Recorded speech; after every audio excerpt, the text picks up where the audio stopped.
मंडळी, शिंदेंच्या शिवसेनेतल्या नाराजी नाट्याची पहिली ठिणगी ही कल्याण डोंबिवलीमध्ये पडली.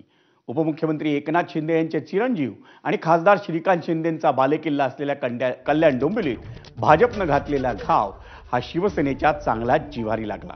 कल्याण डोंबिवलीतल्या अनेक माजी नगरसेवकांनी भाजपमध्ये प्रवेश केलाय. प्रदेशाध्यक्ष रवींद्र चव्हाणांच्या हजेरीत हे पक्षप्रवेश पार पडले. कल्याण डोंबिवली महापालिकेतील शिवसेनेचे दिवंगत नेते वामन म्हात्रे यांच्या मुलानं म्हणजे दीपेश म्हात्रे यांनी ठाकरेंच्या शिवसेनेतून भाजपमध्ये प्रवेश केलाय. त्यांच्यासोबत शेकडो कार्यकर्त्यांनीही भाजपचं कमळ हातात धरलंय.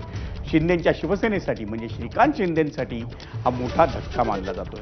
दरम्यान या साऱ्या घडामोडींची सुरुवात ही उल्हासनगरमधून झाली होती आणि भाजपच्या नाराजीची पहिली ठिणगी ही उल्हासनगरमध्ये पडली होती. त्यावेळी शिंदेंच्या शिवसेनेनं उल्हासनगरमधल्या भाजपच्या 2 माजी नगरसेवकांना आपल्या गळाला लावलं होतं आणि त्याचीच आठवण मुख्यमंत्री देवेंद्र फडणवीसांनी आज शिवसेनेच्या नाराज मंत्र्यांना करून दिली.